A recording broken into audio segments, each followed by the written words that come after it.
Assalamualaikum warahmatullahi wabarakatuh. Perkenalkan nama saya Ella Faiko, NPM 2021 1450669 dari kelas S2F.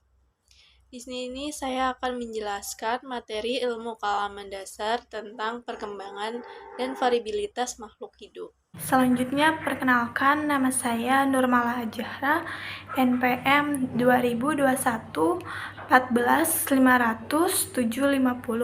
Yang pertama yaitu tentang sel dan pembelahan sel.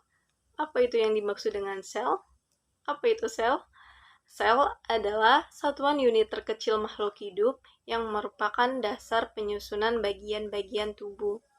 Sel juga merupakan komponen paling sederhana dalam sistem organisasi kehidupan. Sel sendiri terdiri dari 3 bagian, yaitu ada membran sel, sitoplasma, dan inti plasma. Membran sel sendiri berfungsi sebagai iritabilitas. Yang kedua tadi ada sitoplasma. Sitoplasma berfungsi sebagai metabolisme, dan yang terakhir ada inti plasma. Inti plasma sendiri itu berfungsi sebagai pembelahan sel. Yaitu ada fungsi sel. Fungsi sel ada 4, yaitu yang pertama meregenerasi sel-sel yang mati atau rusak. Yang kedua pertumbuhan dan perkembangan. Yang ketiga yaitu berkembang biak atau reproduksi. Dan yang keempat variasi individu baru, yaitu ada pembelahan sel. Pembelahan sel di sini terdiri dari 3 jenis. Yang pertama yaitu ada mitosis, mitosis, dan meiosis. Pertama, di sini saya akan menjelaskan tentang proses pembentukan dari mitosis. Yang pertama yaitu biasanya mitosis itu terjadi pada makhluk hidup sederhana. Contohnya seperti ganggang dan bakteri. Awal mula terbentuknya sel dinding baru pada dinding dewasa dan inti sel mendekati dinding itu. Kemudian inti sel membelah dua dan bergerak saling menjauh. Selanjutnya, pergerakan saling menjauh itulah kemudian diikuti oleh dinding sel. Kemudian terbentuk menjadi 2 sel atau anak yang berkembang menjadi dewasa ataupun membelah lagi, dan seterusnya. Yaitu proses mitosis. Proses mitosis sendiri mempunyai 6 fase.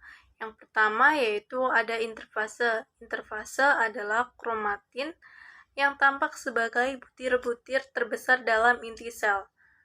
Dan yang kedua adalah profase. Profase ini merupakan benang-benang kromatin yang kemudian berubah menjadi kromosom. Dan setelahnya kromosom berduplikasi menjadi kromatid. Dan yang ketiga adalah metafase. Metafase merupakan pasangan kromosom memendek dan pada posisi bidang ekuartel dan sentriol berubah menjadi kutub. Yang keempat yaitu ada anafase. Anafase ini merupakan pasangan kromatin mulai memisahkan diri dan menuju arah yang berlawanan ke kutubnya masing-masing. Dan yang kelima yaitu ada telofase. Telofase ini merupakan sudah mulai memisahkan diri dan membelah menjadi 2. Membelah menjadi 2 maksudnya yaitu nukleus dan membran inti terbentuk kembali dan sel yang dihasilkan adalah identik. Proses ini disebut juga dengan reduksi. Kenapa bisa disebut dengan reduksi? Karena terjadi pengurangan jumlah kromosomnya. Selanjutnya yaitu menghasilkan sel anakan dengan jumlah setengah dari jumlah sel induknya.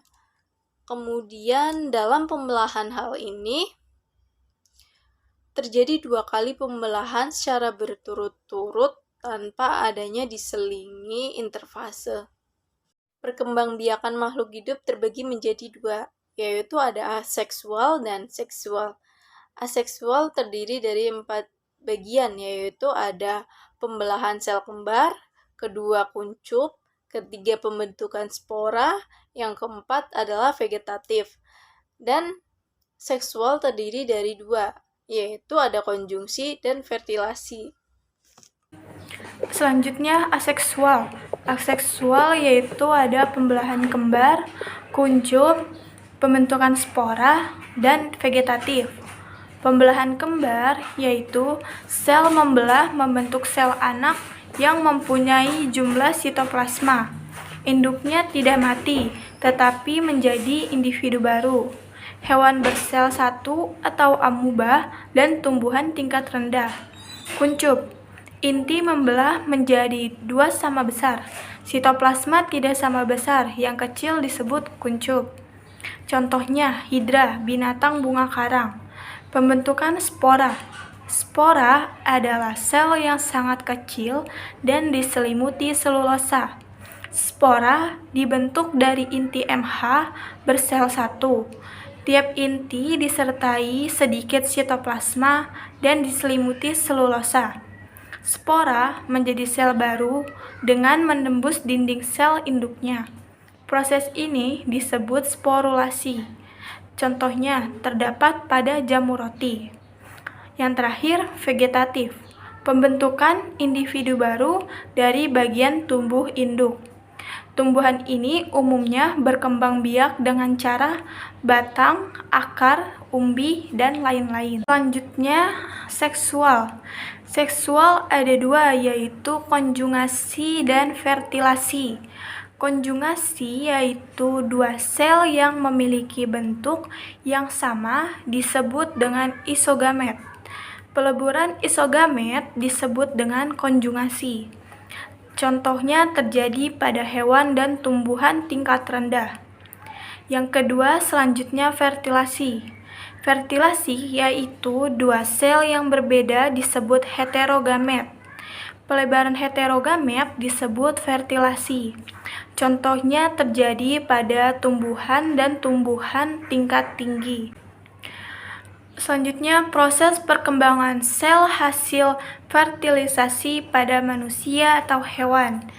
Ada 5, yaitu pertama ada fertilisasi, kedua zigot, ketiga morula, keempat blastula, dan yang terakhir gastrula. Yang pertama, fertilisasi. Fertilisasi adalah sebuah proses penyatuan kedua sel gamet yang terdiri dari sel telur wanita dengan sel sperma laki-laki. Proses fertilisasi sendiri juga sering disebut dengan proses pembuahan seperti pada sebelumnya. Hasil dari fertilisasi adalah sel tunggal atau bernama zigot. Selanjutnya, apa itu zigot?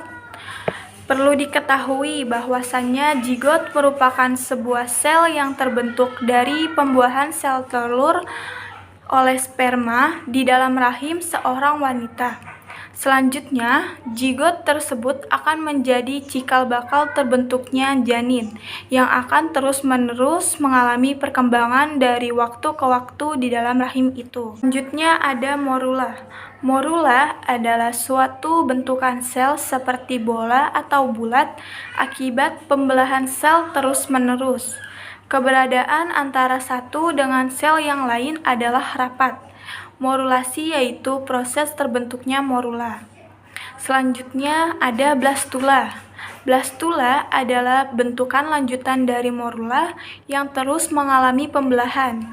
Bentuk blastula ditandai dengan mulai adanya perubahan sel dengan mengadakan pembelekuhan yang tidak beraturan.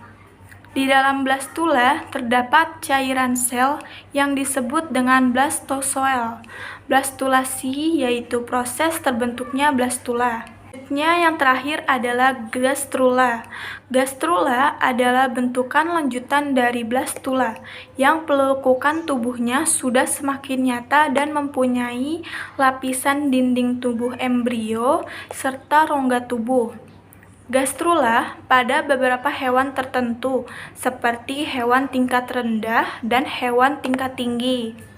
Berbeda dalam hal jumlah lapisan dinding tubuh embrionya. Selanjutnya adalah evolusi. Evolusi adalah proses perubahan yang terjadi perlahan-lahan dan terus-menerus dalam waktu yang sangat panjang. Mengetahui adanya evolusi. Yang pertama, satu, melalui fosil.